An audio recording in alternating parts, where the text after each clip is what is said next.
And Dan, by the way, are we online for people? We are online and we're recording.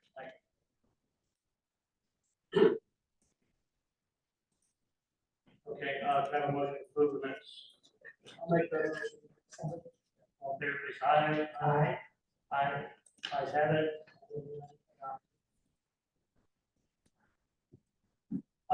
Next is any motions offered in closed session. Since the electoral board is currently facing a legal suit, I move that we approve David.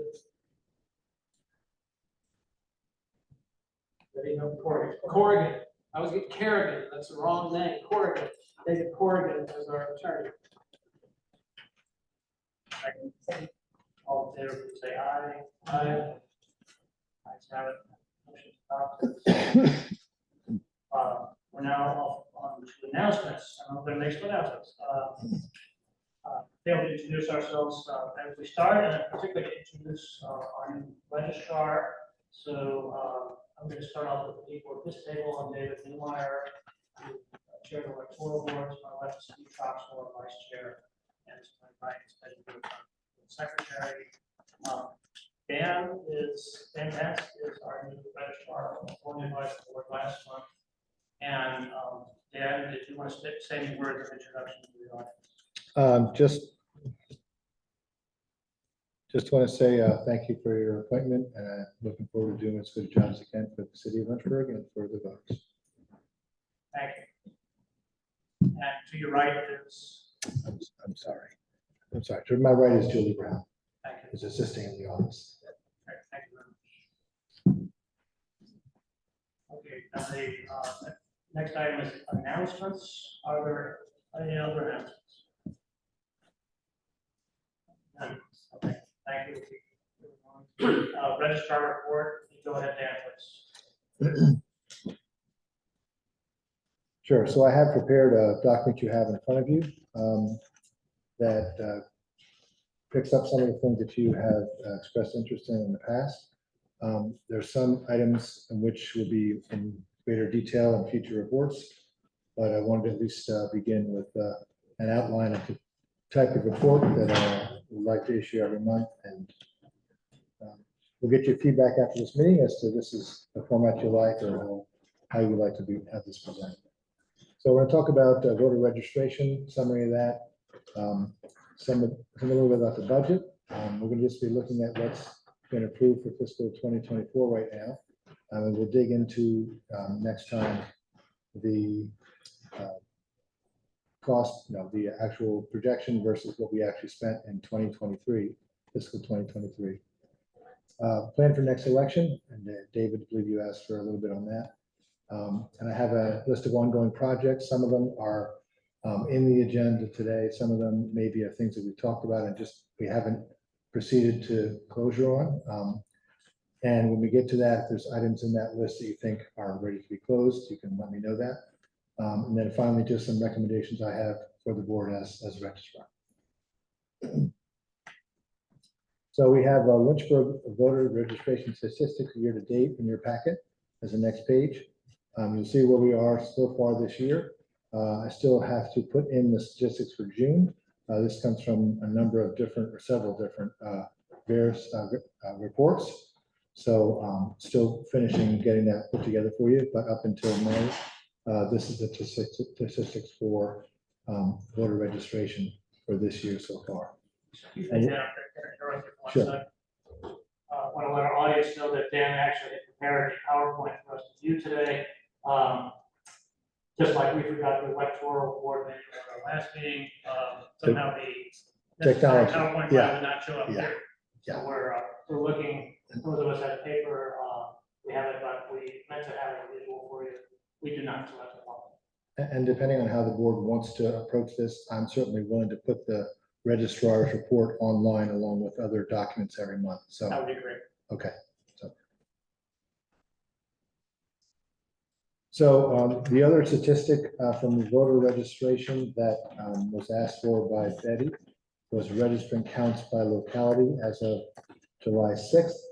And as you can see in your packet there, we show each ward and then active and inactive voters against all wards.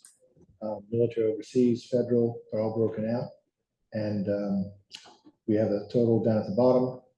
And I think Betty was looking at the question of what's the percentage of inactive voters versus all voters. And it looks like it's just north of 10, 11%, maybe 12%. And so that's something that we'll be looking at just to make sure that we're keeping the rules clean. And make sure we have a good voter list. Any questions on this slide?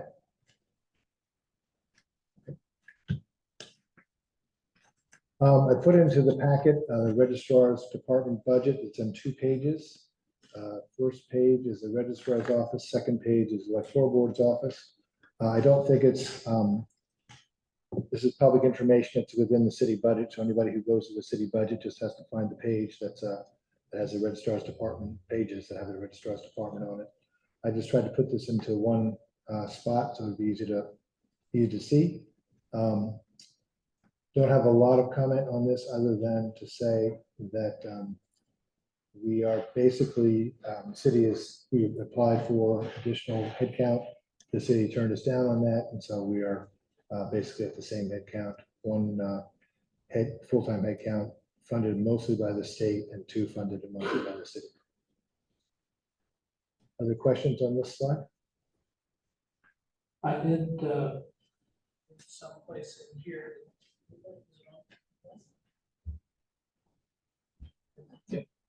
I think I read someplace in the city budget in comments that the city manager noted that we may have to get an increase in our budget depending upon the elections that we have to have. Right. This particular budget they gave us for this year is actually less than last year. But at least the city manager is open to providing more funds for this if necessary. Right. And I think the reason the budget was up previously is because we had an exercise in the redistricting, which took a bunch of extra work to make that happen seamlessly. Here's the electoral board budget on the next page, and that's similarly you can see what was adopted, what we did in 2022, what we did in fiscal 2023, what we submitted, and what we got slightly less than we asked for. And basically, they're saying we need about $8,000 less in contractor services. And that should be, like it says here, for electoral training, electoral board training. So I don't know if you need more money for that or not, but that's what the city manager feels you need. Okay. Any other questions on this slide? One of the things that you were looking at for this month was potentially talking to a vendor about absentee voting, the initial mailing, and seeing if they could provide that service for us, taking some load off of the staff. We have to do an estimate, so it's not possible to act fully vetted at this point with the amount of time we had on this number as to what it would cost the office to do that mailing just using staff and the internal resources like we've done in the past. But I made an estimate based on personnel cost, on cost of ballots and envelopes, which again is just estimated, and cost of postage estimated. And what I did was to normalize it against their quote. They were quoting us at that point for a package of 3,252 voters. So I went ahead and did the same numbers against the same thing against that number of voters. And you can see the results. Looks like the in-house cost would be around $8,745, and the vendor bid, including the setup fee, which was significant, $4,000, is $11,317. So it's about $2,500 difference. So I would say this is something to ponder and discuss with the vendor and make a decision based on some of those numbers. And if you want more exact numbers on our in-house cost, I could certainly go back and review this again and try and get more detail on it. But this is at a high level what I was able to do for today. And we will discuss this issue in greater detail under old business. Any other questions on this? Yes, and the in-house cost or the estimated personnel costs, is that for using temporary staff to do the work? Yes. Okay. So the way it's been done in the past is we have usually hired 2 temporary staff at a certain rate per hour and at a certain number of days, hours per week, and kind of extending that out over what we think the initial mailing preparation takes. This is about what that costs the department to do that. Right. Just one question about the vendor bid right now. The setup fee is $4,000. Is that a one-time forever fee, or is that an annual fee if we were using it next year? That's a good question. I don't know. Oh, if you have an answer, we'll. Yeah. Okay. That's what we'll go with. Thank you. For the public, just so that the cost comparison is $8,745 for in-house assembly of the absentee voting packets and mailing them. The vendor bid was $11,317. Okay, keep going. Sure. So, David, you had asked for a plan for the November election. So I have here a list of milestones, things that are required by the state. Excuse me one second. Sorry, You were talking. can you hear me better now? Yeah. Sorry about that. So what's the fading? Yeah, sorry about that. I'll get it right in front of you. The slide is for the plan for the next election. And so these are all the milestones that we need to hit with some dates. I've concluded a start date and an end date. Probably this is easier to see in a Gantt chart. So for next time, I'll probably put a Gantt chart together to show that. And there may be other items that are here that are not regulatory, but are, things that we might want to add to our plan to make sure we've covered all of our bases. But this is based on what the state has and what our department has done in previous elections. There are a lot of dates and a lot of text here about what happens on each date, so I think it would be valuable for the public if we can get this up pretty quickly. Sure. Okay. I have a list of ongoing projects.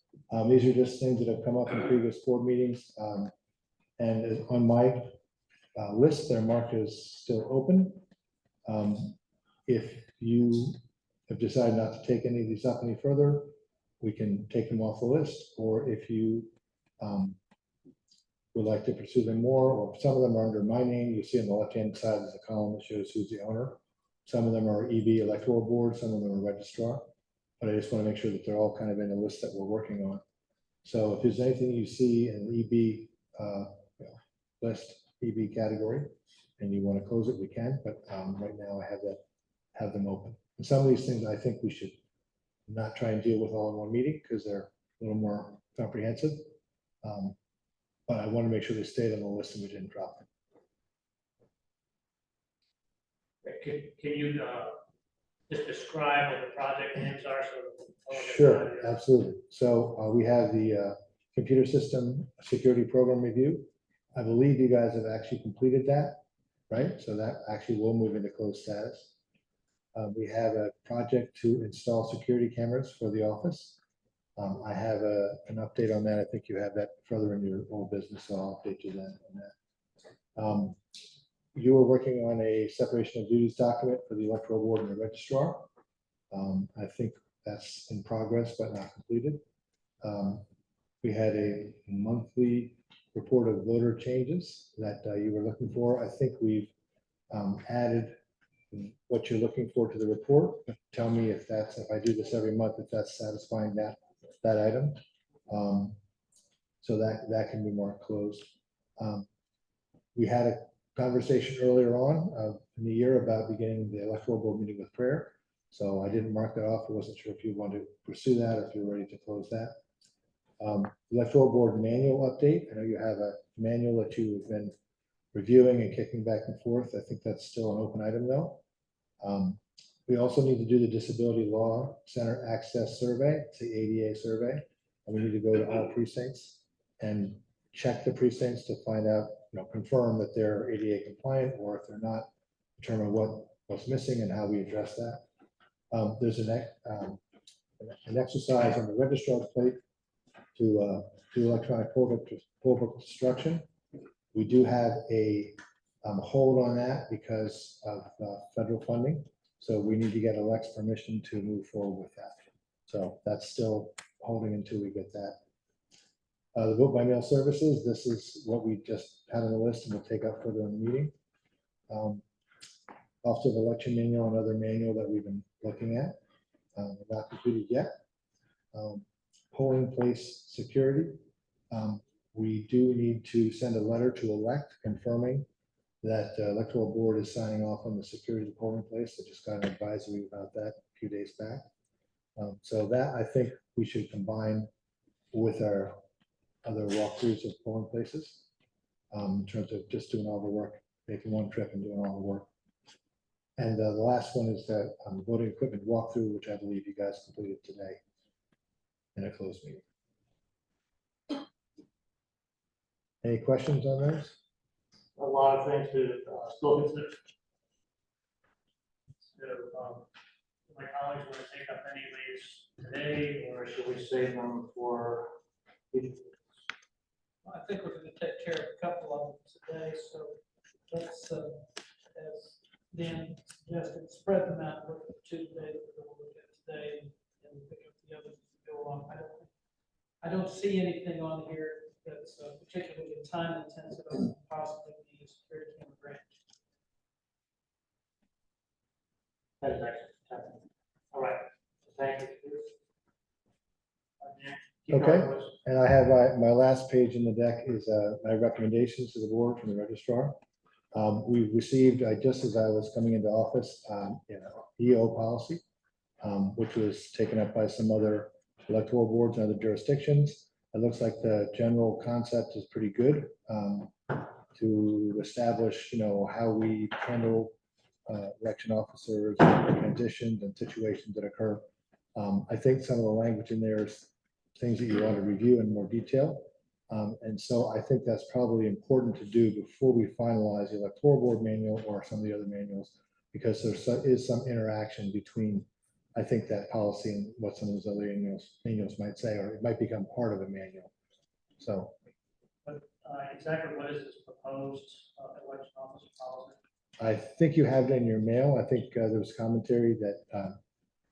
Yeah, it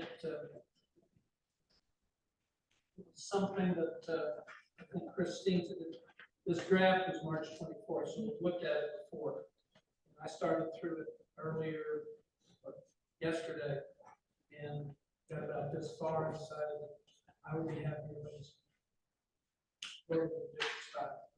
A lot of this stuff we're going to keep, but there's some stuff I just think it'd be easier if I took it from the top and just worked it through in a chronological fashion. Can you just give an executive summary, one sentence description of what the goal of the policy? One sentence. Is that? The goal of the policy is for both the electoral board and election officers and prospective election officers to know how to become election officers, be election officers, and what happens if the board decides that we don't want them to be election officers. That's pretty good. Yeah, it's a rules of engagement. Yeah, it's a rules of engagement document from my view. You That's, should have asked him. Okay, thank you. second recommendation I have for the board is that we need to find out, and I know you'll talk about this more, Mr. Strasel, what the actual deadline is to make a decision about an external vendor.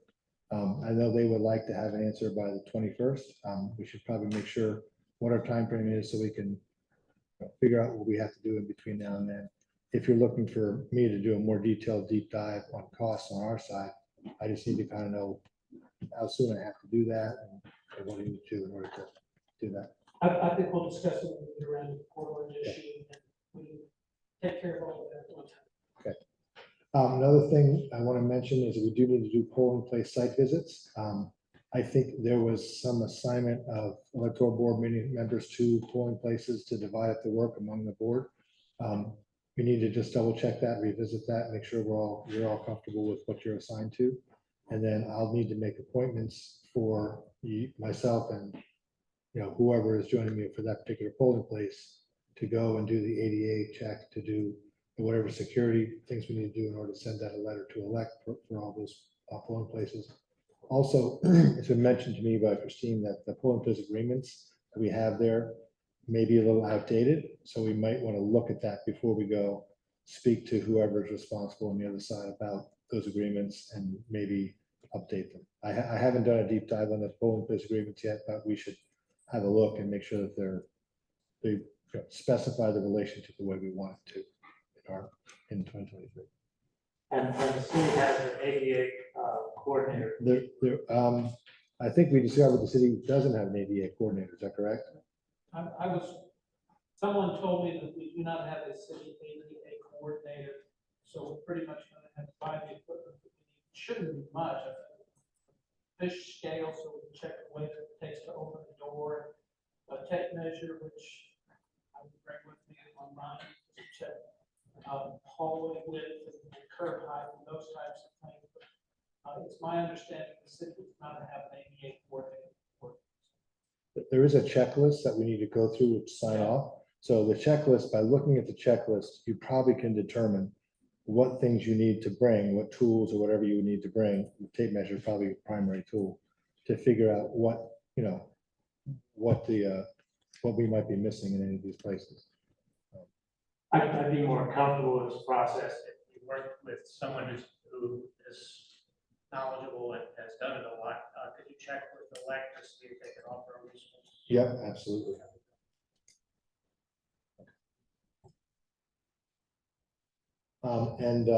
My final recommendation is that we should really consider using some of the state created training for training of election officers. We may have local, additional things that we would like to do beyond just the state created training, but I've taken the state created training online and it's pretty thorough. It covers pretty much all the stuff that you would need to know from a general perspective. And I would like the board to consider having our election officers certify using that training as kind of an initial step. They will get on the letter, there's a long list of people who've taken training and been approved. So to get on that list, that would help us also to, use that list to identify people who are started on the process, at least from our perspective, and then we can supplement that training with additional training. I have an update on that too. I talked with elect about a couple of things, if you remember, anywhere, and I asked that specific question, and they are talking about doing it. They've had several other people ask if there's a way that registrars and electoral boards can know who has taken that test, and they're considering it. She's going to tell them our concern, and hopefully they'll push it to do that sooner. In the meantime, I like the idea of using their online training as level 1, maybe a level 2, to update what we've done here specifically to the machines and such that we use. It's not necessarily statewide standard. Right. And for the time being, we could offer a test when they come for training to see if they took the other one, and just tell them there will be a test until we can get a list from elect. So there are ways to do that, but at this moment, they don't have a way to give us a list, but they are looking into it, and hopefully they will provide it. Yeah, we created our own training using it for consultant last year. Did you review that as well? I haven't had time to read that in detail. I've gotten some anecdotal feedback that maybe needs some additional cleaning up. So I will take that under advisement and review that as well. Clearly, that's going to be needed. Yeah, there's no maybe about it needs to be updated and revised. For a first go, there's a lot of good things about it. You always need to go to a .1, .2, you always get upgrades in this. And if we're gonna use the state, training, then we probably need to upgrade the level of the training that's in this one, given a reason. We don't wanna duplicate what the Right. state does. Which comes time to make a motion, I would like, permission from the board to contact Chris Rhodes to see about, if he's available to do some updating for us this year. Chris Rhodes being the consultant we The used. consultant we used last year. He is the consultant we used last year, and I'd like to see if he's available. We can do the content, we need his expertise at this point, but deal with the technological aspect of putting it on. The other thing to consider is that if we're going to be adopting this EO, the policy about, rules of engagement for election officers versus the board, that may also impact what we put in our training, right? So that may be specific to us, and maybe specific things that we tell them, this is what we're asking of you, and this is how you should expect to engage. And if there are problems or whatever else we're addressing, maybe that goes into the training so we can head off problems ahead of time. Good, sounds like a lot of work. Steve, I don't think we need a vote this. Authorize you to- I'm happy, I just didn't want to go over it. Thank you. Yeah. Okay. This is good. Yeah, this sounds like a lot of work, so, I wish you luck in getting it all done, so. Okay, thank you. Ken, is there anything else? No, that was my last slide. Okay. Thank you, well, preparation, there's a lot to digest, which we'll go over and be in communication. My colleagues have any other comments about the registrar report? I thought it was very thorough.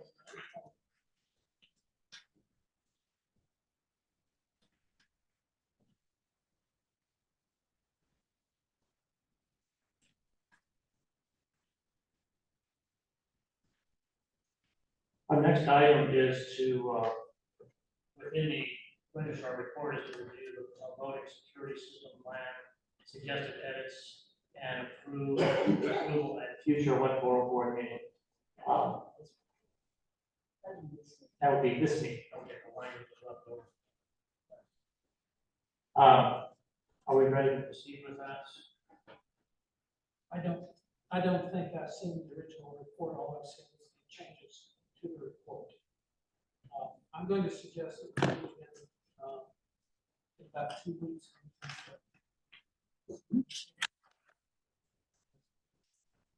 Right, the top of that, so I've actually read the thing.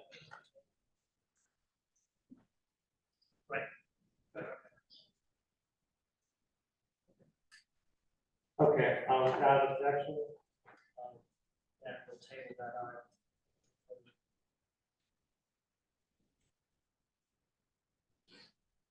The next item on the registrar report is calendar voting equipment. Mike? Hold the top. I think it goes to sleep. I'm not yelling at it.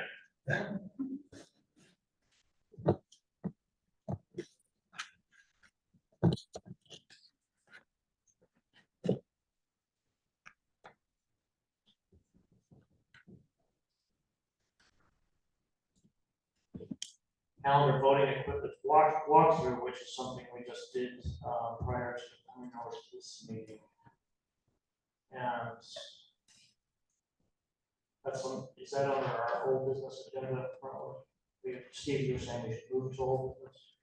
Well, if we're going to move it on the registrar's report, I would move it to old business, but it's in a good place right now. My thought on that is, since we're going to do the security vote at the next meeting, and we identified some things that we wanted to follow up on this meeting, and we can do both at the next meeting after we've had a chance to get. This thing dropped out. Okay. After we've had a chance to get a response from building maintenance, building services, and see what they have to say about it. We can just incorporate it all into that and go forward at that time. Betty, do you have any questions? Okay, without objection, then, we'll table that also for consideration at our next. Next item, upcoming Department of Elections training, for general registrar, and deputy registrar to attend on July 20th. So, Dan, you will be present for that. Yes, that's on my calendar. I don't know that I have a deputy registrar selection by the 20th, so we may have to defer the training for this round. For the deputy, yes. Correct. Right. But not me, I will be there. Yes. I actually also registered for the 19th. I have a 19th kickstart and I have a 20th training, so. The Virginia Electoral Board Association has an annual boot camp on the 20th as well, I think at the same hotel. Yep. And when board members are newly appointed or newly reappointed, as I am, are required to attend that the first year as well. So. Next item, update on security grant. What is that?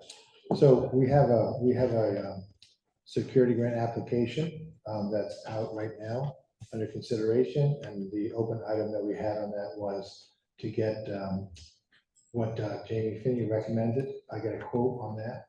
And so I now have quotes for the security cameras, which is part of that. And I have a quote for the change in the office. This is to harden, if you will, the counter and the area between the public section and the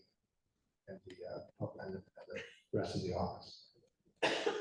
And so just, I can give you the numbers if that's useful to you, the cost. Is this something you're asking for action on today? No, just right now it's informational. We need to get back If you've got the numbers in front of you, why don't you go ahead? Sure. The materials, labor total for the installation of the cabling and the cameras is $6,887.04. And the alterations, that's the bid. And the bid from Colonial Builders, excuse me, on this one is $9,960. Are those expenses within our allocated budget? I need to look at that and determine where that fits, but remember, the whole point here is to get a grant to cover this, right? This is a grant. Yeah, so I don't know how much the grant will Yeah, cover. I'm sorry, I apologize. Well, but that's a You valid, have bids but right, and it's a we have valid question, outside money to fund this, right? right, but it's a valid question because I don't know what the size of the grant formula will be, or if we'll get it, right? So it's good to know how much it will cost, and then we need to figure out, where we get the money from the sources. Right. Thank you. So wait, what was the bid from Colonial Builders for?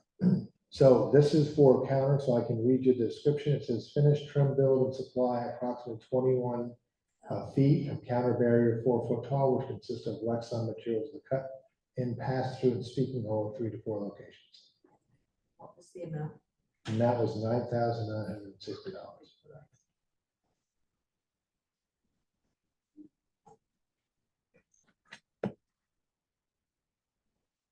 Next item is preparation for early voting in September. And I addressed that with the registrar's report with that list of items. The full list of. Full list of items, and which early vote is including in there, including LNA testing for early voting and then early voting, what needs to take place for that, and ballot, et cetera. And the last item under the registrar reports, June 30th fiscal year and budget review, and you told us that you're working on that. Yes, that's correct. So for next month, I'll have a comparison for what we, plan to spend versus what we actually spend.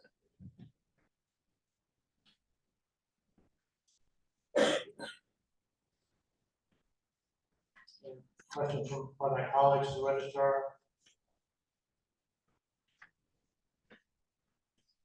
Let's move on then to old business. Item A is outsourcing absentee ballot processing, which is something Steve Troxel has been working on. So Steve, you have a report. Yeah, you would find your stack of papers. It's mostly in orange. And I'm gonna try and do this without mentioning prices.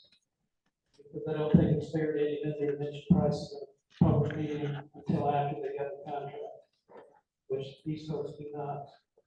I gave you a copy of their flyer so that you can take a look at who they are and what they offer, and have that for your information. Now, Dan presented that breakout of what it costs us to do these first round of absentee ballots, which is, the ones that are yearly absentee ballots, the absentee ballot requests that come in before we can actually send them out. Those are all done. They've been done in-house. When we were all at the Viva meeting in March, they had several vendors there. Port Orange was one of them. And I talked with them about what they had to offer them, and then I talked to Christine about it, and she thought that we should explore it because it might save time and trouble in the office. So I have explored it. One of the things that I was wanting to do was, find out who else is out there and how much it would cost if somebody else was out there, and I can't find them. However, Matt Friedman did get me in touch with Stephanie Suter from our purchasing department. And she said, considering the price that they're offering, there is a thing called cooperative procurement requirements, which means we can hook onto somebody else's bid because, if somebody else has gone through the trouble to sort that out, then there's not necessarily a reason for us to do it, especially since it's well over $50,000 to do it. And so I have talked with them. I have contacted Arlington, the registrar in Arlington, and they do have a similar bid with. Don't you love spam? They have a similar bid with Fort Orange. Arlington, Alexandria, I think Loudon is looking at it. Alexandria and Arlington are doing it, and so far I've got good reports on it. Now, the first copy that Arlington sent me, the first copy of their bid, their setup fee was $1,000 less than ours, but what they offered to us on that. But I checked with them to see why, and they said, well, look at this year's. So this year's setup fee is the same for Arlington as they're offering for us. We are looking. I'm not sold that it's going to be a good deal for us, especially if there's like a $2,500 difference to have them do it. That just depends upon whether or not we can marshal the people to do it, et cetera, et cetera. The things that they offer, they would print the ballots, they would get all the envelopes, they would put everything together, they would include those IED codes that go on the letters so that they can track, but when the post office can track it, and get a lower rate for your postage, you can use those numbers, it would be both on the ones that go out and the ones that come in. And it would, instead of putting stamps on all the return envelopes, we would use a postage permit. They would hook us up with election services to make sure that we do that. And that way we would only pay for the envelopes that come in. And we wouldn't have stamps on stuff that goes in the trash. Right. So basically what we would have to do in order to do this is send them a clean list of who we want these ballots to go to. We would also have to take care of deputizing somebody there in order to maintain custody of the ballot, because we're required to keep custody of it. And other than that, they just pretty much take care of everything and give us a list of what goes out, when it goes out. And I think there's tracking on it as well, so we can tell when it gets to where it's going. So I think that's one thing that we can't do, is keeping track of them from us to the delivery. So that's one thing that we can look at. Again, there's a price differential. I asked them again today because Arlington is doing like 17,000 and we're looking at 3,200. And for Arlington, 17,000, their price is a quarter less per envelope, which is the whole thing. And I asked them about that. And, you know, the first blush was, well, they gave us the best price. That doesn't, we can't talk to them again. But they negotiated, get somebody to purchase it, to negotiate, do something of that nature. So that's what they offer, which I think is, you know, they offer a lot. And I think it would be better if we could do ourselves in some regards. Yeah.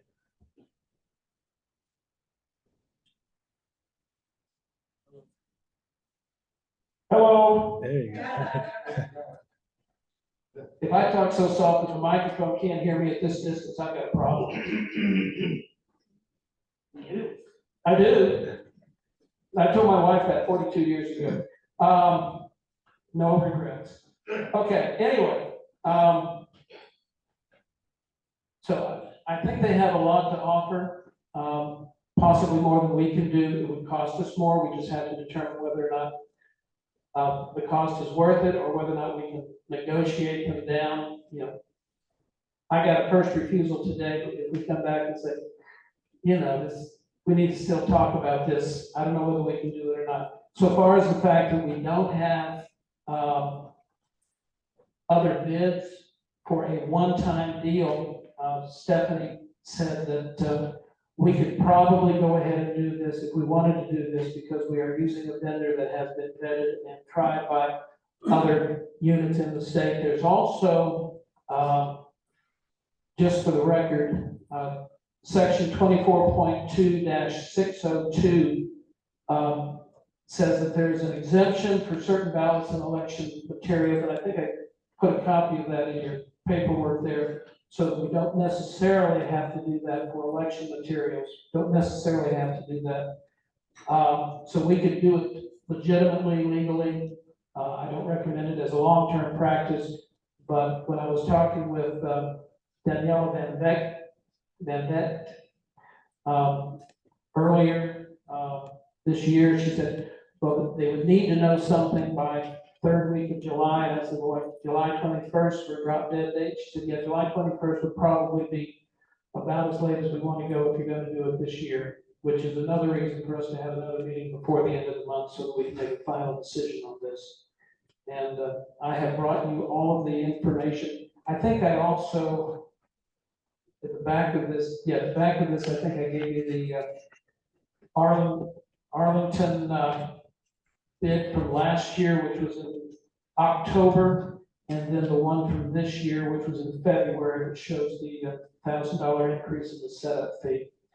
So I don't know that we're ready to vote to do this at this point, but that's my latest information on it. And I am perfectly willing to proceed in whatever way the board wants to. Steve or Dan, with Virginia's early voting, which starts in September, what is our deadline for mailing absentee ballots?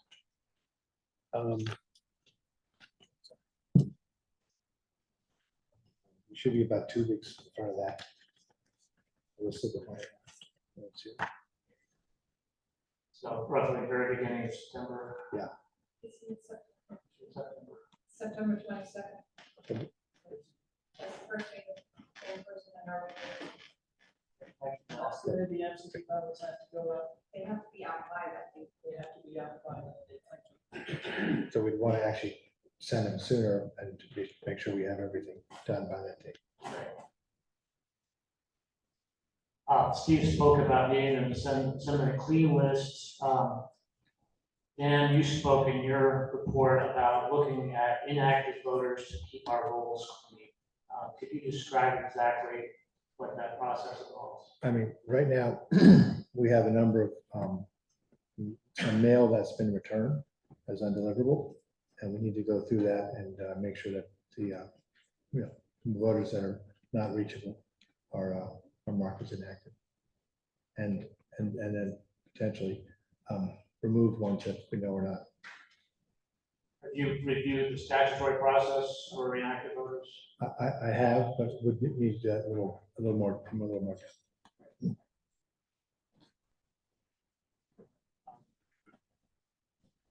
Steve, are you asking for a vote today? I'm not asking for a vote today, but I'm asking for a meeting in about 10 days, 2 weeks. And I need to know what information you need, and potentially, if the members of this board would like to get into a call with the representative of Port Orange, so we can ask all the questions that we need to. That might be a good idea for us to set that up between now and our next meeting, so we'll have a definitive idea of how we want to proceed at the next meeting. I'd like to do a yay or nay prior to the 21st. So I'd like to have a meeting prior to the 21st. You've talked to Arlington and Alexandria? I have emailed with them. I have not had an actual conversation. Just a lot of things on my plate, but I can call them and talk to them and see what they think about it, if that's what you'd like for me to do before we call Port Orange. I think reference check is always.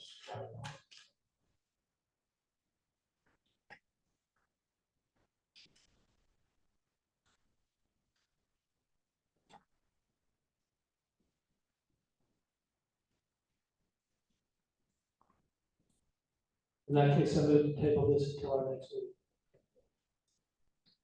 Objection, but not objection. This matter is tabled to our next meeting to take place in July.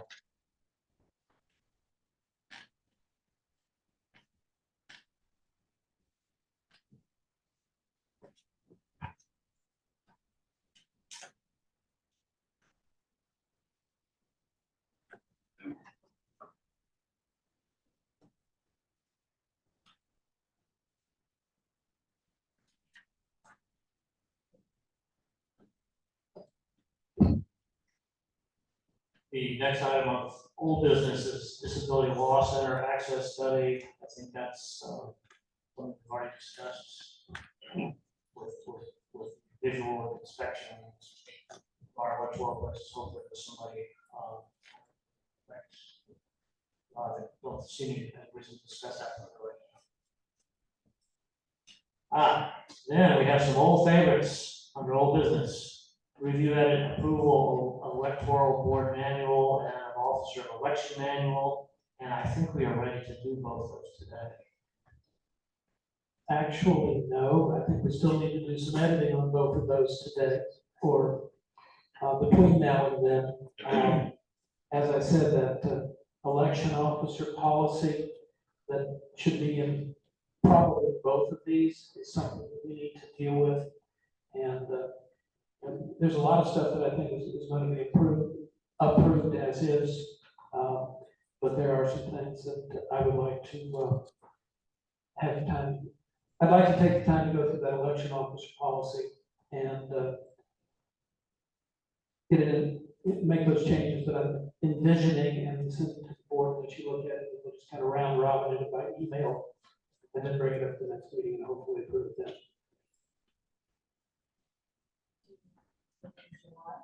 The next meeting in July. Frankly, you know, I think we can proceed with everything that we do without necessarily having an approved manual. I do see the value of it, but it's not a showstopper if we don't get it done, but I think we need to move forward. Hopefully, we'll have more time in the next 2 weeks.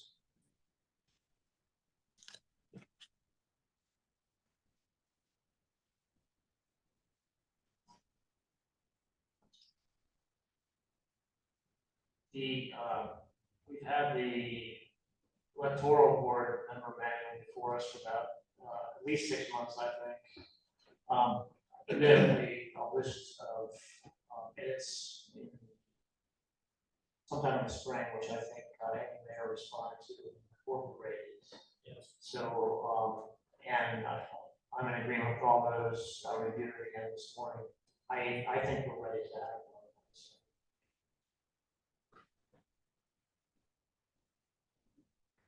I'm not ready, so I'm not going to vote it at this meeting. Doesn't mean I won't vote in favor of it at the next. I need to go over it one more time, take a look at that election officer policy. Okay, I'm talking about the electoral board minute.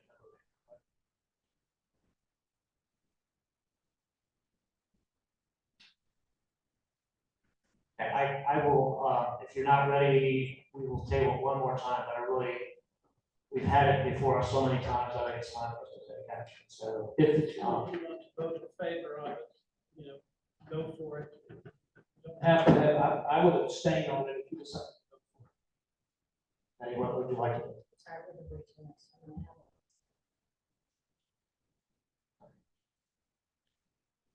All right, well, I would, like to deal with all of those at our next meeting in July and get final approval. Similarly, for the election official manual, the changes that I recommend are minor. The names of the personnel need to be updated. There are 3 separate lists of acceptable voter ID forms within the election officer manual that are each different from the others. The only one that I think is fully accurate is the one that's on page 137.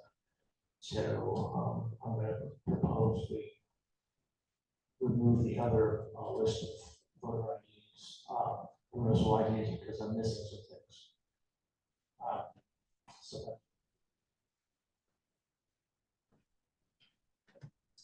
right, without objection, then we will table both the electoral board member manual and the election officer manual to our next meeting in July.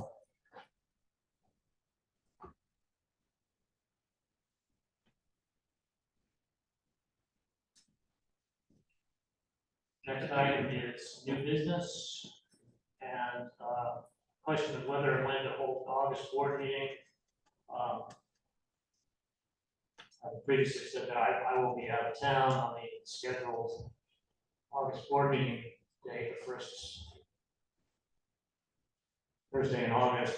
That is now less certain. For the members of the public who are aware of the lawsuit against the electoral board, it's filed in the U.S. District Court recently, and against the electoral board members. The judge in the case, Robert Ballou, is with the U.S. District Court based in Roanoke, and the lawyers had a phone conference yesterday afternoon, and there will be a trial on August 2nd and 3rd in U.S. District Court here with live testimony. Okay. I read the 2nd and 3rd, we'll figure that out. Okay, you can count on it being that first full days of August. And that trial will be solely on the question of the motion for preliminary injunction, which asks for reinstatement of Christy Gibbons to her job as the registrar. There are also claims of damages, which will not be dealt with. Dealt with later. So it looks like I'm going to be around this week. Just a minute when we get to the public comments.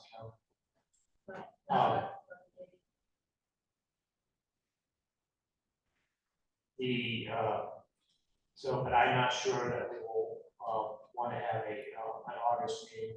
That's going to be a very busy, intense week for those reasons. So I think bypassing the question about what we're going to meet later in August, our next meeting will definitely be before July 21st. So can we choose a date for that right now?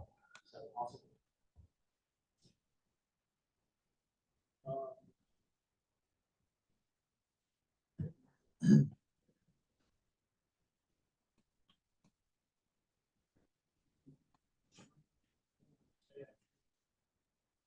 Next, 17, 18, 19.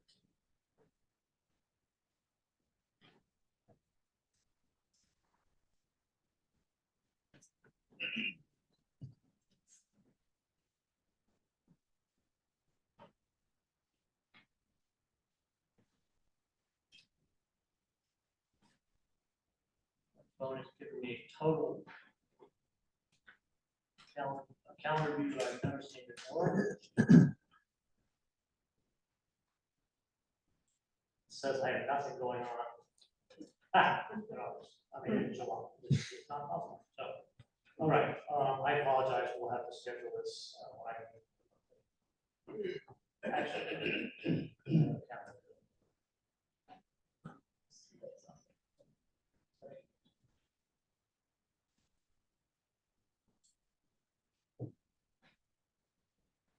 Monday, Tuesday, Wednesday, okay, this is work.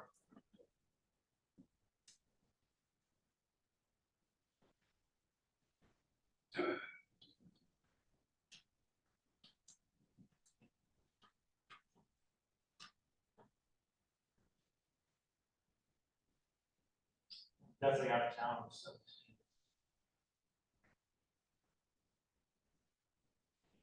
Maybe out of town. I will definitely, on the 19th. Well, we'll plan on, July 19th, is our next meeting. Yes, we'll discuss whether it's personal life. I did look at my notes, from the conference call yesterday, and August 3rd and 4th are the grants. Yes. The judge initially settled on August 2nd and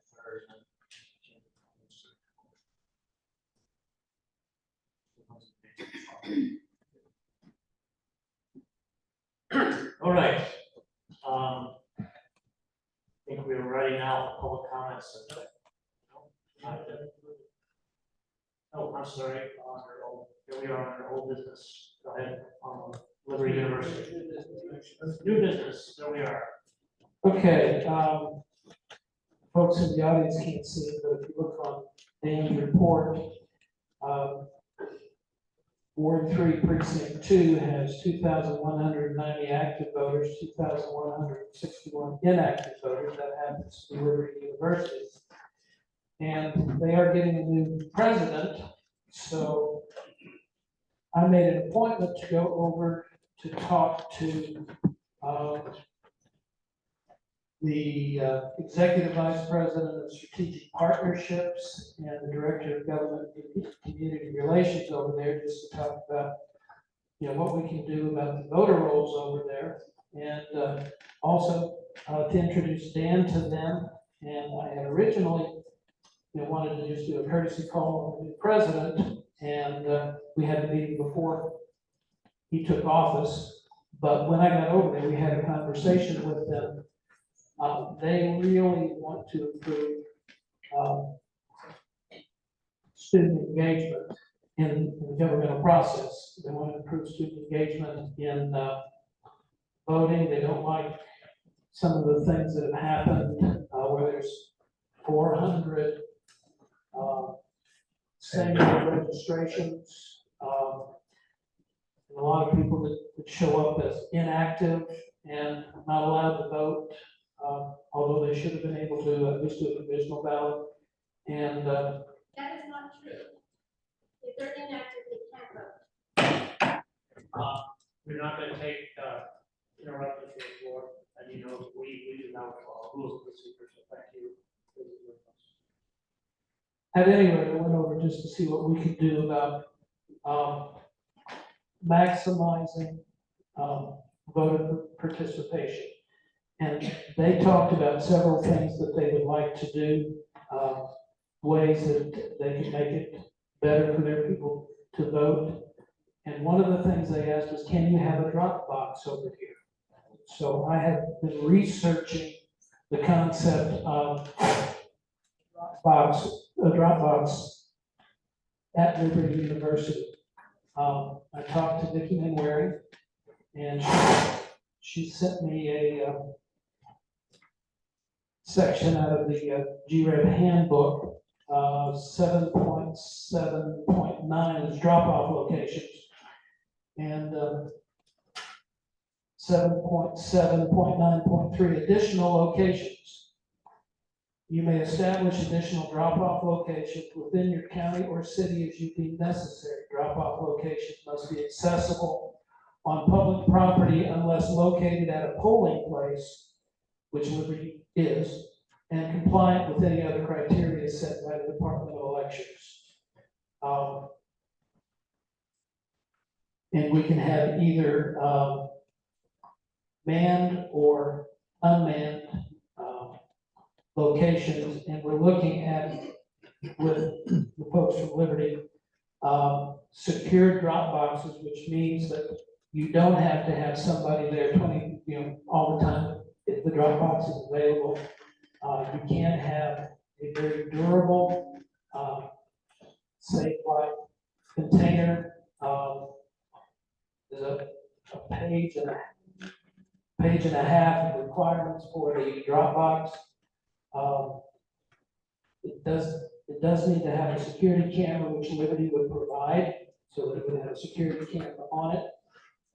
Liberty did offer to have their people build it, but I checked with Vicki, and she said that, well, my question was, is it permissible for the university to construct a box to our standards and provide us with all the keys and retain none during voting season, since it will be a permanent fixture on their campus? And she said, no. The electoral board would need to agree to some kind of fee for the service. That fee could be whatever is agreed upon by the two parties, but it cannot be done for free. So we would have, they can build it, and we could work with them on whatever the fee might be for that. Let's see, there is, I also asked about considering the size of Liberty, that comment about it must be at a polling location, whether that meant it had to be at the ballroom where they actually vote on election day. Somewhere else in the building, is that permissible, or just someplace on campus? She reminded me that not only would that drop box be there and open during whatever time we want it to be open, but it would also be the drop box for election day, so we have to make sure it's close enough that people aren't hiking a half a mile to get to it. So those are just some things that we need to look at if we decide to do it. The other thing is that it doesn't have to be just,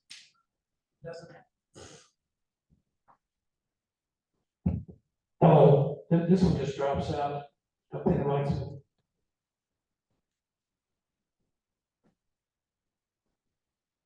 The ballots have to be removed every day, and it's not just for people from Liberty. It needs to be in a place where people can come in from anybody that wants to use that drop box, doesn't want to go to the registrar's office, can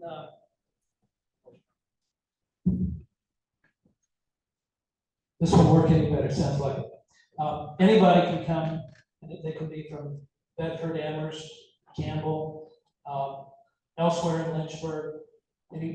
Anything that goes in that drop box would go to the registrar's office. The registrar's office would sort them out by where they're supposed to go.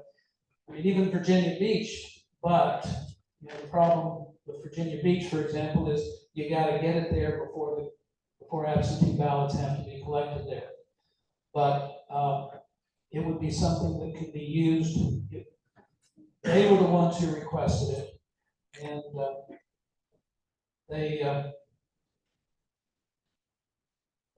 they think, and I'm pretty much convinced that it would enhance their interaction with government elections if we were to do something of that nature. So I would like to propose that we pursue putting a secured drop box on Liberty University campus and negotiate with them the best way to make that happen. Yeah, we can make that a motion. We can table the motion, we can discuss the motion, we can do whatever you like with it, but we'll make it as a motion and see where it goes. Eddie, you're seconding this motion?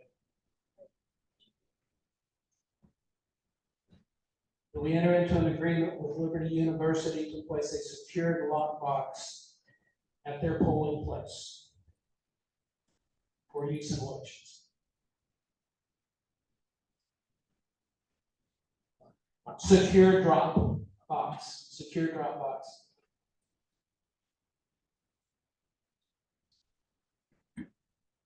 Are you seconding the motion?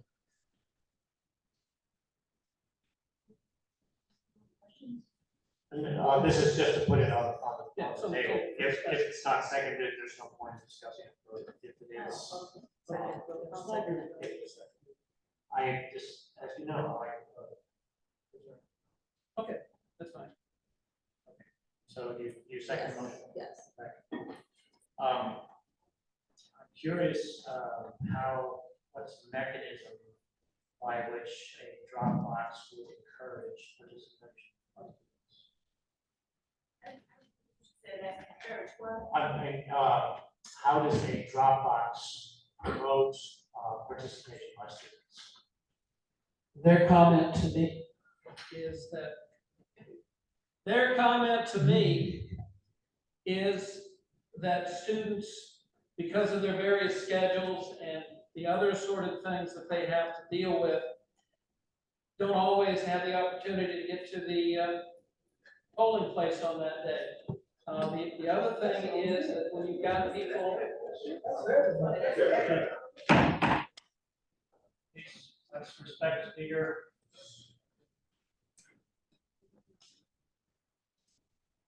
They also think that they can encourage people who would go there who would not necessarily go to the registrar's office, people from off campus, from out of the city, who would not necessarily make it to their polling places because of their activities on campus.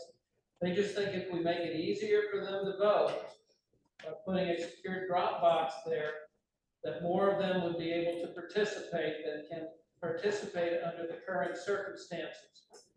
And that is their request to me.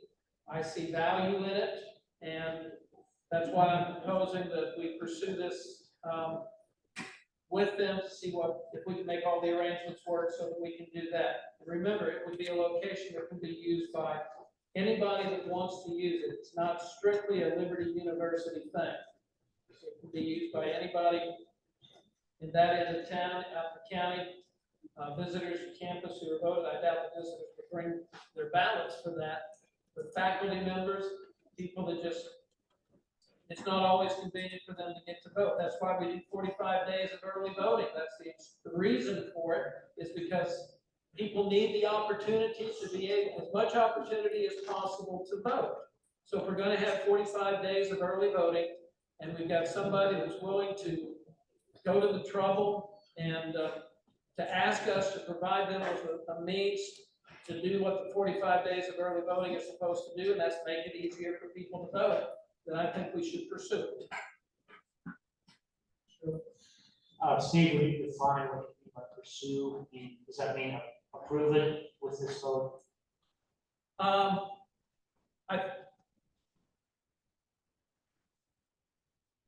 think we need to check with them and find out. I think we need to visit the site and make sure we know where it's going to go. I think we need to talk with them about the size and scope and this page and a half of requirements for the secure lockbox, figure out where the security camera is going to be. I know that LUPD would be able to see that camera. I don't know whether we can get a feed from there to our registrar's office. I don't know that that would be a hard thing to do. So when I say pursue it, I'm saying, let's go forward with negotiations with the idea that we're going to make it happen if it's possible. Maybe do a secondary vote next time. I would call that an investigation rather than pursuing it.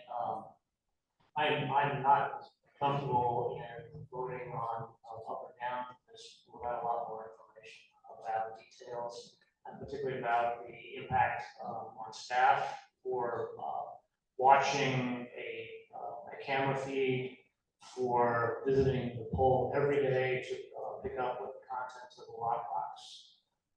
So I certainly want to comments as well. And we have not used a remote location previously for drop boxes. We've maintained one at our Denver Street office, and I cannot remember how much use it's received prior to election day.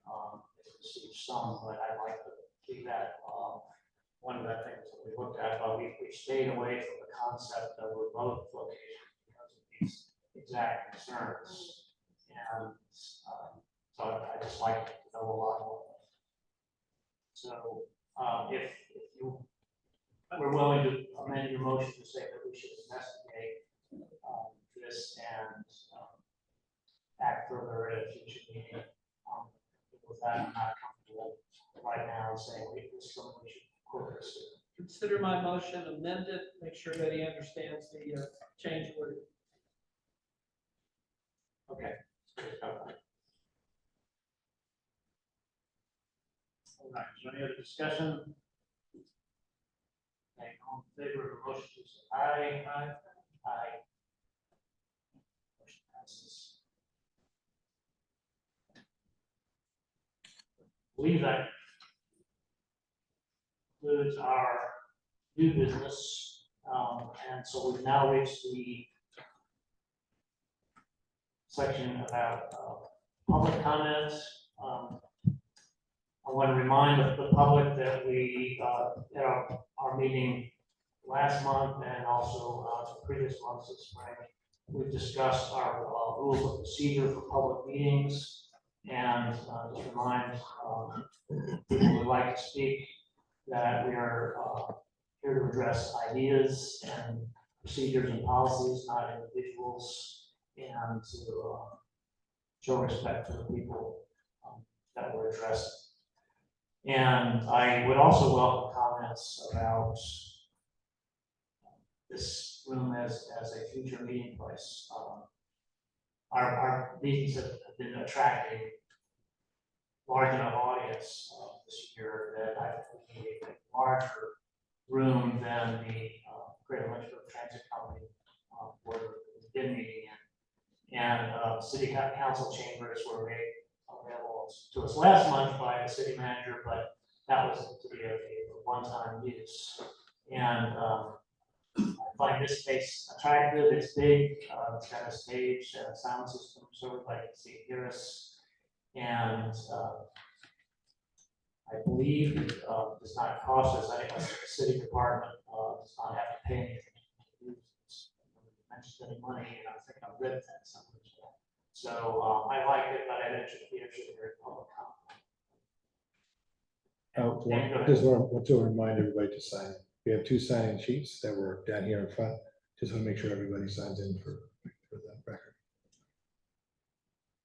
Okay, so opening the floor for public comment, and I want to ask that people in the public, we have microphones to the left and to the right that are live, and I want to ask that people speak from those. Jeff, you have your hand up, so will you speak from a microphone? Yes.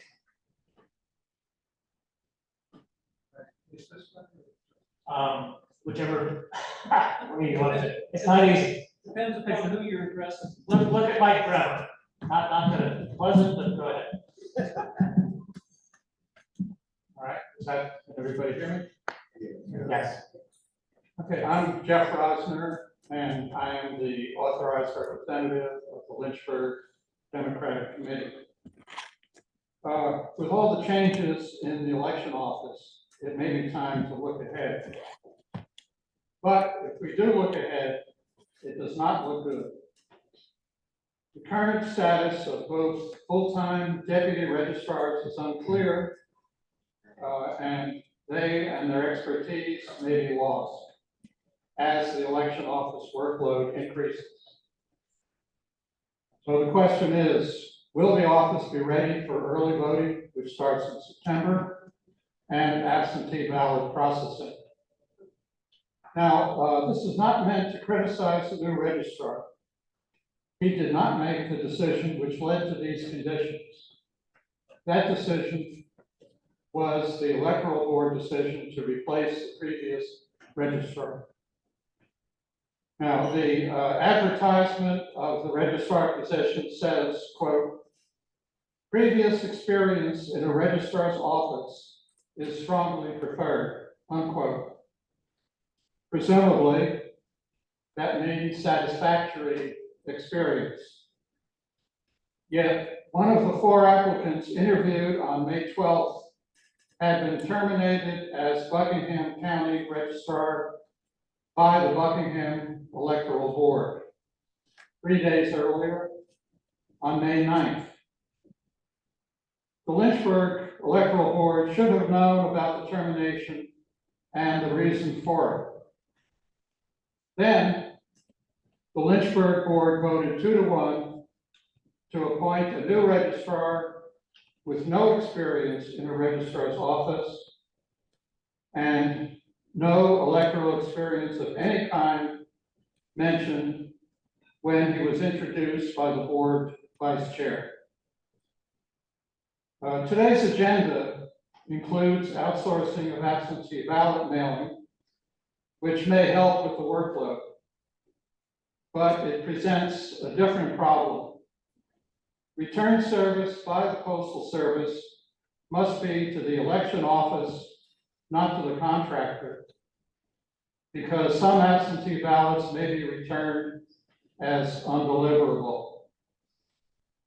This is a special concern because in the past there has been disagreement as to whether voters should be removed from the voter rolls immediately if their absentee ballots are undeliverable. But the law is quite clear that they should not be removed immediately. Instead, the code provides for a lengthy process before these voters can be removed. Still looking ahead, the registrar, not the electoral board, the registrar, not the electoral board, appoints deputy registrars. The deputy registrar positions have not yet been advertised. The new registrar has the option to not advertise the positions and instead reappoint the 2 full-time deputy registrars who served for many years up to now. If he does, it would be a great help in dealing with the workload. Thank you.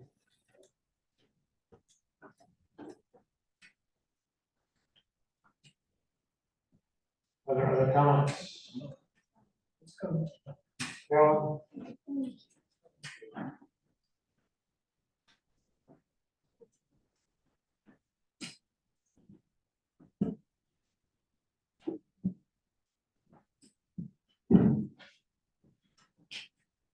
That's better. Okay. When Dan was speaking about the register counts by locality and mentioning the inactive voters and. I'm sorry, Carol, would you Yes. introduce yourself? Oh, I'm sorry.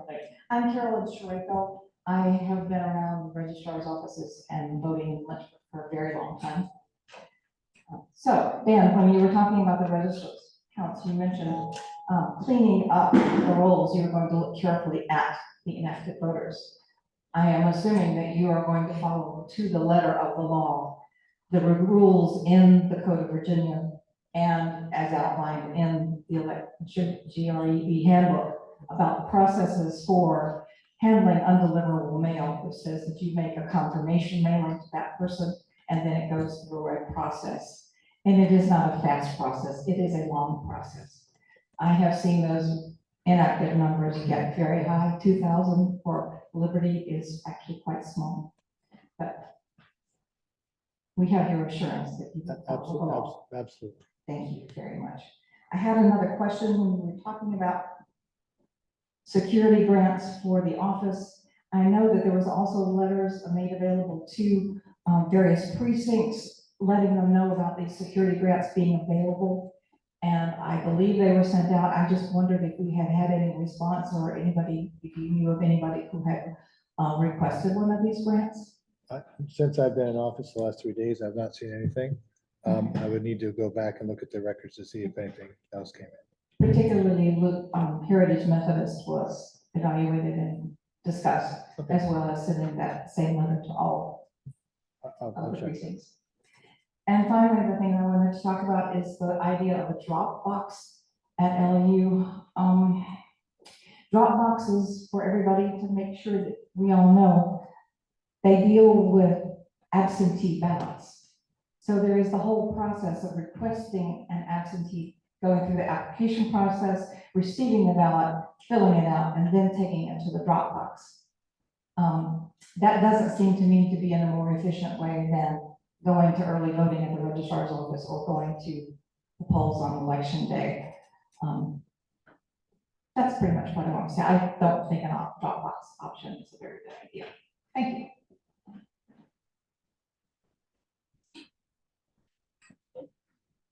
Carl,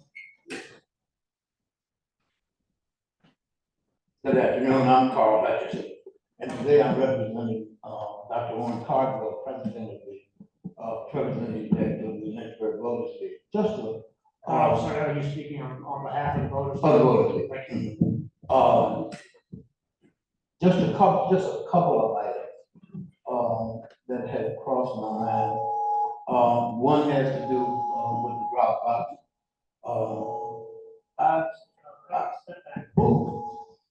Okay, I don't really need the mic. I've always believed that the Constitution was right when it said to practice equal justice under the law. We have a number of universities, even though they don't have the numbers of a Liberty University. We have a number of universities in our city. We have Randolph, we have University of Lynchburg, Virginia University of Lynchburg, and we have community college. So there are a number of citizens throughout the city that could benefit if this kind, I'm not saying I'm for or against, but I'm saying I think it needs additional study. The second thing is, I've been bringing to this body since January the fact that the Justice Department determined in the late 70s that Ward 2 in the city of Lynchburg is to be a majority minority ward. I've asked the board to investigate it. They have, not to my knowledge, said anything to anybody, whether you need to go to city council or to some other body. And I would hate to have to say that we have to do the same thing we did previously, and that's go to federal court to get some type of ruling. Ward 2 has changed. There are people moving into Ward 2. There's gentrification in Ward 2. There are young people who are moving into the lots in Ward 2. I do believe that we need to examine it, and if we need to adjust it, I think it could certainly be adjusted with reasonable minds making reasonable decisions.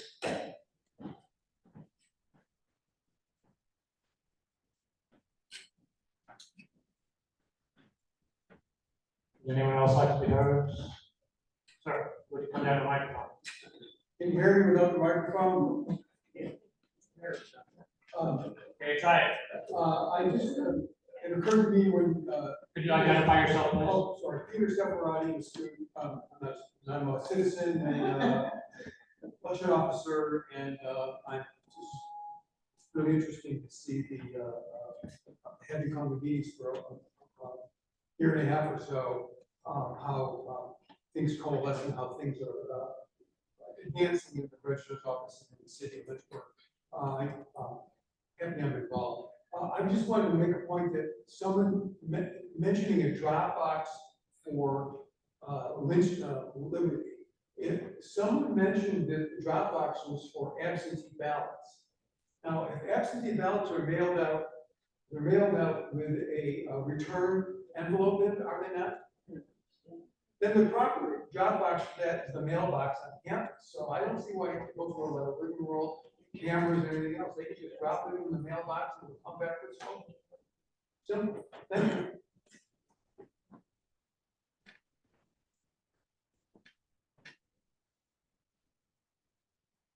Turn this thing off because I think that was the solution.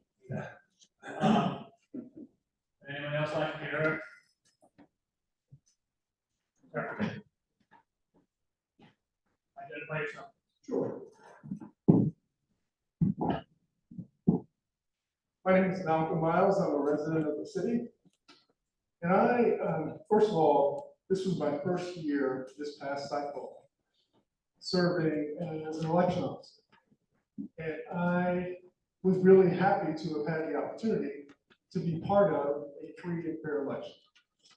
I am really happy to do that job again, although this time I will be really watchful. I was watchful last time. I wanted to make sure that everything was fair and above board. I'm going to be triply watchful if that's a word. I'm going to be very observant of what's happening because I'm frankly a little taken aback.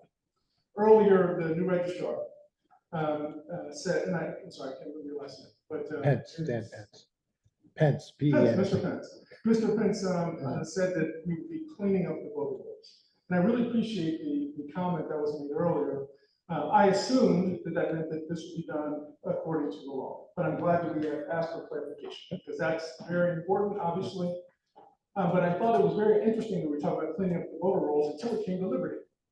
When we got to Liberty, we were talking about how it's a problem that that these folks are not active. That to me didn't seem like it was congruous. Those two things seem to be in opposition. So I have one basic question.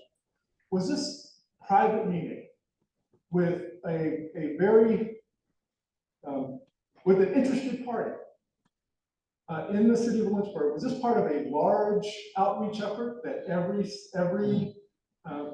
college in the area had the benefit of? And that's a real question. I don't know if in these processes, these meetings, you can respond, but I'm curious to know whether that was part of an outreach effort or whether that was just a one-on-one meeting with Liberty University.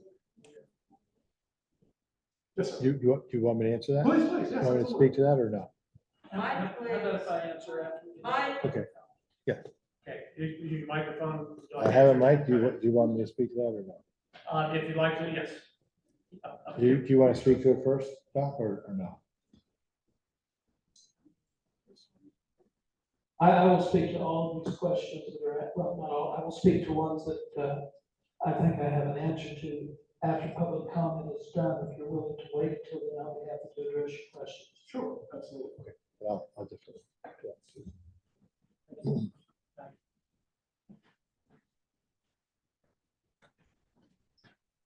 Anyone else like to be heard?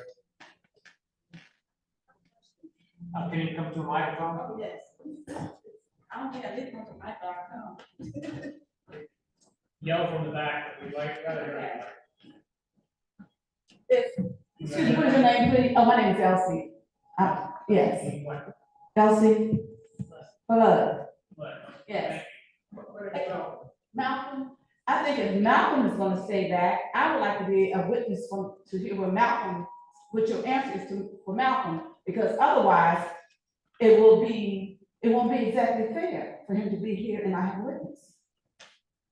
Let Would me, you like for me to say that? let me rephrase what I said. When public comment is done, before we adjourn, I will be happy to address the entire gathering. So I wasn't gonna take Malcolm aside. Okay, I misunderstood you. I just wanted to make Yeah, sure. so I'm glad I was able to clarify. Okay. I think it's more effective if I wait till everybody has commented and then I make my comments rather than trying to do it back and forth. Okay. It's more effective. Okay, thank you. No problem.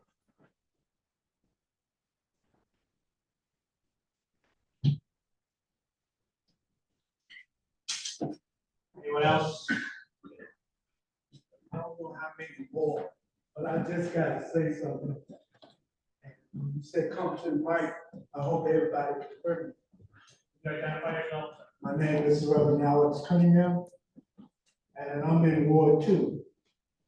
If everybody else is asking for especially a drop box, I used to still enjoy coming down to Kimble Street, and Miss Kim would help me with me being blind. And sometimes the machine just didn't work right. So could you probably put a drop box at 1103 Tyree Street? And I'm sure somebody else will put their drop box mail in. Because this is the way it feels.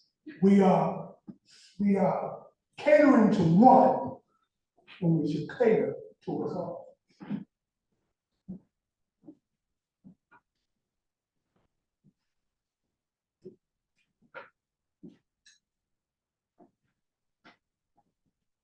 Okay, I'm not seeing any other hands, Over there. so, I'm sorry. Over there. Oh, okay, go ahead.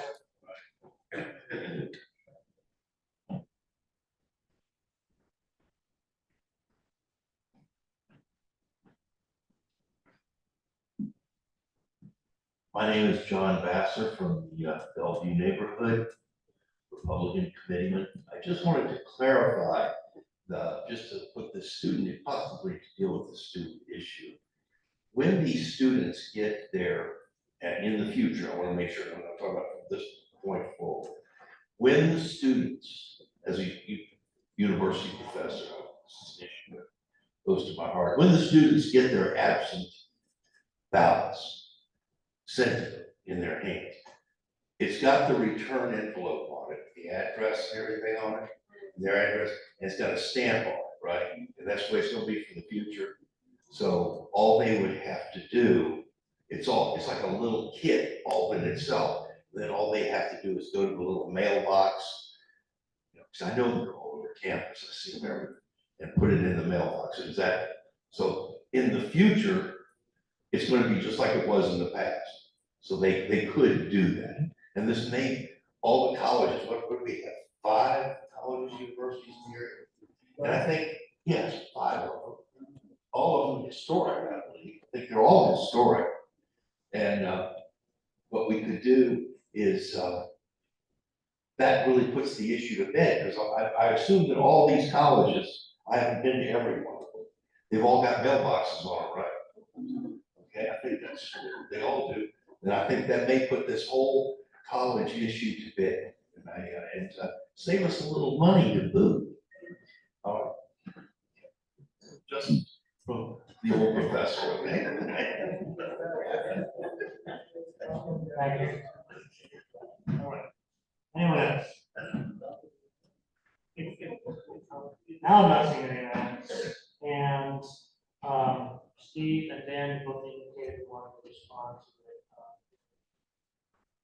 A couple of questions that I want to respond to. I would like to remind people that city council does the redistricting. The electoral board has not given input on that, to my knowledge. So the redistricting question and what you want to do about Ward 2, you need to go to Sterling and your at-large councilman and ask them to explain to them your concerns, and I'm sure they will listen to you. It's not something the electoral board has any input into. Although I would certainly be willing to listen to your concerns, because I understand your concern and I sympathize with your concern. Now, so far as the other universities, U of L does not have its own polling place. Randolph does not have its own polling place. University of Virginia Lynchburg does not have its own polling place.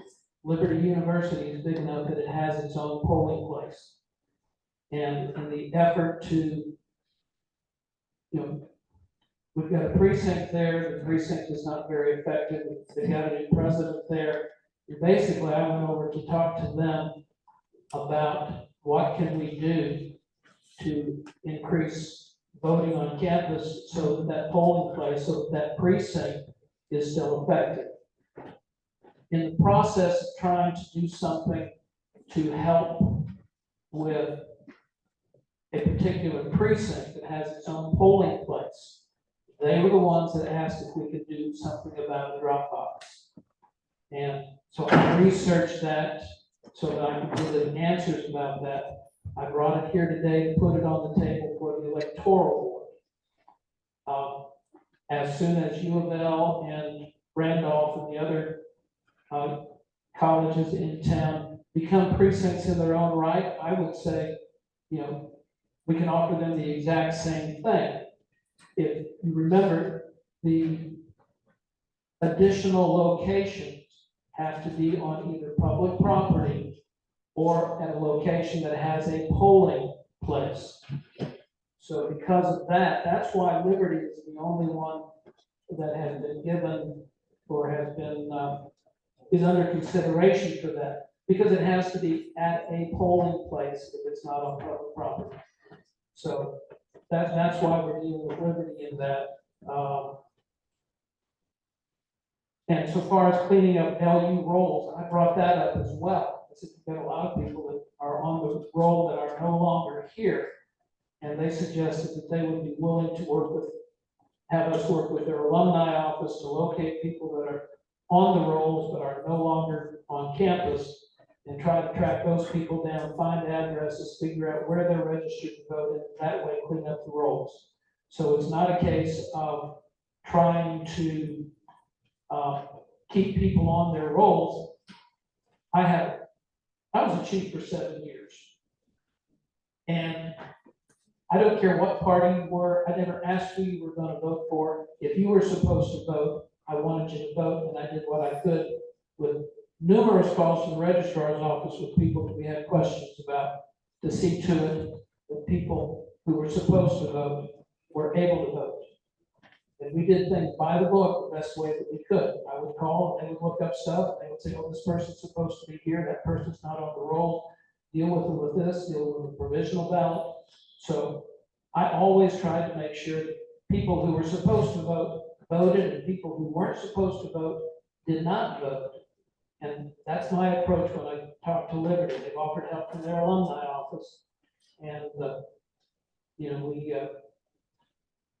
I would love to get rid of a lot of names that are on there of people who no longer live in the area and should not be on polls, on the rolls here, but should be on the rolls someplace else. And I think that's an effort that every university should do.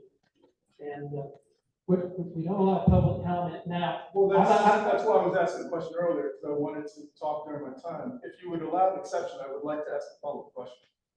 I don't have any objection. For you, Malcolm, we'll be happy to do I love that. it. Thank you. Okay, try to be helpful. Okay, appreciate it. Can you come back to the microphone? Sure. First of all, I appreciate your response, and I don't want to make the assumption, or I don't want to give the impression that I'm impugning bad motives on anyone. However, the Electoral Board is a governmental body, and you're working in concert with someone else to make sure that they have a higher percentage of people that are voting. And you're not doing that with other institutions, regardless of the fact that they don't have a polling station. That to me means that there is too much preference being given to a group that is almost assuredly going to vote Republican. So in my mind, that's not fair. All I want is fairness. Fairness in the election, let the people decide. I don't want the government to put their thumb on the scale. And in my mind, you have your whole hand on the scale. That to me doesn't seem fair. I'm not talking about, it wasn't personal. I'm just saying that. I'm not taking it as a personal. All right. I'm sorry, what did you say? Our procedure about conduct in meetings, I'm going to read it to you. Statements by everyone present should be directed to the policies, procedures, and work by which the Electoral Board implements state and federal election laws. Personal criticism of the motives or behavior of anyone, whether present or not, is always out of order when criticism is expressed by words, noise, or other behavior. You have expressed your criticism of contacting one university and not others. Mr. Troxel has responded about why that took place, and your continuing criticism of now is going to personal criticism. And I'm ruling that out of order. All right, I disagree, but I'll sit down. Okay. And let me say, I wish I knew your last name. I loved Mr. Fine. Mr. Lyons. I did not take your you as a personal you, I took it as a generic you. I do appreciate that you maintain the integrity of the public comments. I am not offended by what you said. I hope that I gave you some clarity on what your, some clarity on what your concern is. But again, Liberty University has a precinct. I had nothing to do with getting Liberty University a precinct, but I'm trying to see that people who are supposed to be voting at that precinct take advantage of that precinct in the same way that I would want people from 3-5, where I was the chief. I would like for more people to come out. So we have the opportunity to make a move, an improvement in one precinct. I have no problem with trying to do it in other precincts. That particular precinct is probably our worst statistically. And because of that, that's why I started there. We'll find out how that works. We will go through all of these steps. And I would love to have every voter in Lynchburg vote in every election. It's not going to happen, but we can certainly improve the percentages. And that's what I'm trying to accomplish. And frankly, when we're dealing with this, I don't try to pay attention to what's the balance of conservative, liberal in any precinct. I just know that 3-2, Ward 3, Precinct 2 is our worst statistical precinct. In terms of participation. In terms of participation and inactive numbers. And I was trying to address that since there is new leadership there, and hopefully we'll get more cooperation in addressing that particular issue from the new leadership. And that's why I went there. I am not opposed to having similar efforts at any place, any church, social club, fraternal organization, university. I would love to do voter engagement all over the city. But I had an opportunity to deal with that one particular precinct in an effort to start the process. So I went there to start the process of improving voter engagement all over. And if you'd like to help us improve voter engagement, I'll be happy to talk with you anytime you like. We'll move forward and make that happen. Be careful what you ask. I didn't say how much I would do, but I'll be happy to work with you. Yeah, if it's okay, I'd like to speak to that as well. So I anticipate, I appreciate, Malcolm, your concerns, and I actually anticipated having a meeting with one university meant that I was going to need to have meetings with other universities as well. So I'll echo Dr. Troxell's commentary that I'm committed to engaging with, all kind of other voter groups, churches, synagogues, just other interested groups, and I'll solicit your recommendations for that. So you can email me at, register@lynchburgva.gov and tell me who from your organization I should reach out to schedule a meeting, have a conversation, find out what we can do to increase voter education and participation in that group. So I'm expecting to have a lot of meetings. I knew that wouldn't stop with just one. It would be a few, maybe a lot. So I'm committed to doing that. So just let me know who to reach out to. Dan, were there any other comments you wanted to address? That was basically it. I just wanted to make sure people know that it was not a one-time meeting. I've been in office since the end of my 3rd day in office. So give me just a little bit of time. Thank you. I think that concludes the public comment portion of our meeting. Thank you all very much for being here. We will give appropriate notice or reminder of our next meeting dates and continue to communicate. I think it's our goal to make as much information as possible available on our website, for Facebook and other things. So, and don't hesitate to ask us questions or give us comments. Thank you all again. Good night.